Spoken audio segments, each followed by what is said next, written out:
Hey guys, so this is the first video of molecular quantum mechanics series. So this chapter is chapter 0. It will briefly explain us why quantum mechanics is important and some failures of classical mechanics. So let's get into it.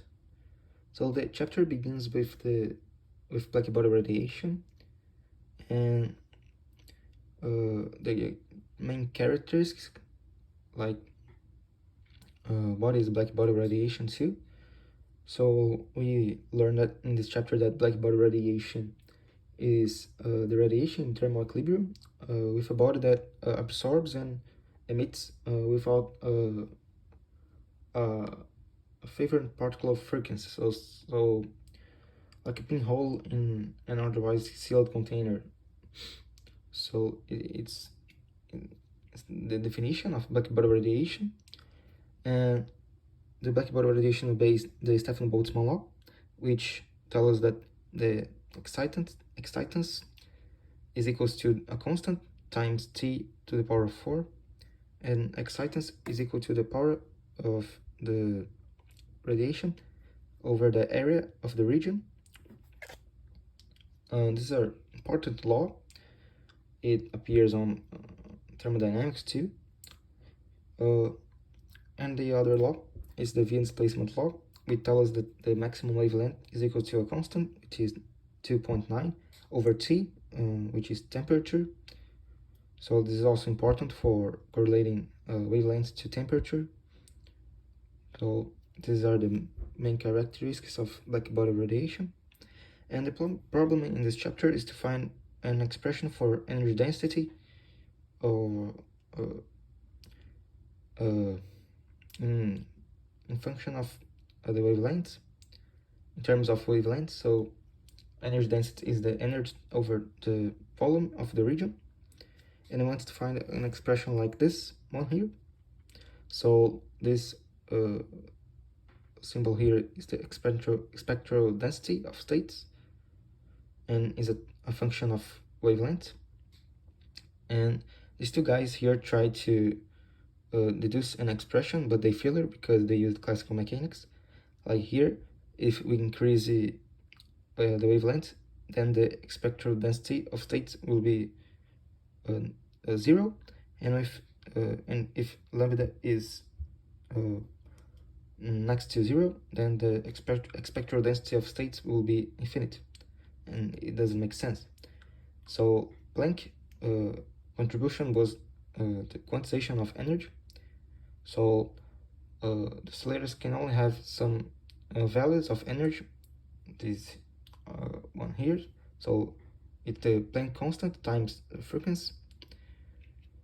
And he developed this expression for the spectral density of states for considering the quantization of energy. It is very cool, I think. The next topic is heat capacities. So two French scientists, they tried to deduce some expressions or estimative for heat capacity of pure elements, but they failed because they tried to estimate that the heat capacity of any pure element was about like 25 joules over a Kelvin mole, but like this didn't go well in lower temperatures. So this is because for each atomic oscillator we have required a certain minimum energy before it would actively oscillate, and hence this will contribute to the heat capacity. So here we are not considering this minimum energy. That's why it is wrong. So Einstein developed, that's just me, Einstein developed his equation of heat capacities in constant volume. This is, so I think, no, this is it.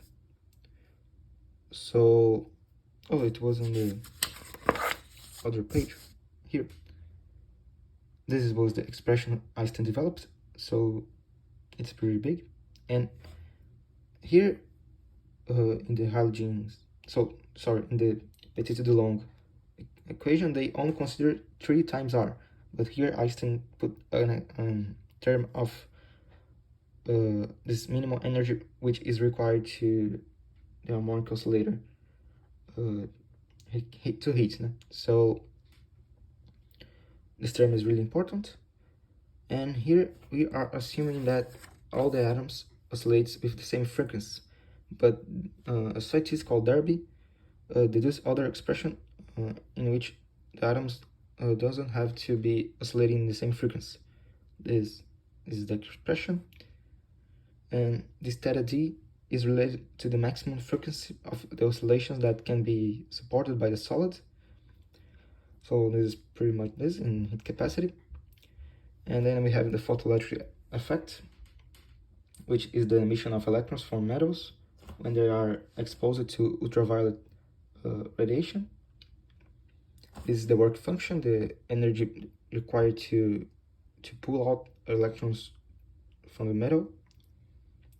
And if the photons have a particle-like character, we can use this expression here and deduce that momentum is equal to Planck constant over wavelength, which is the de Broglie equation, which appears in the next topic. And the Compton effect is a very energy X-ray, which is emitted by some machine to electrons, and then have a shift of wavelengths. This is the Compton wavelength. So yeah, this is pretty it.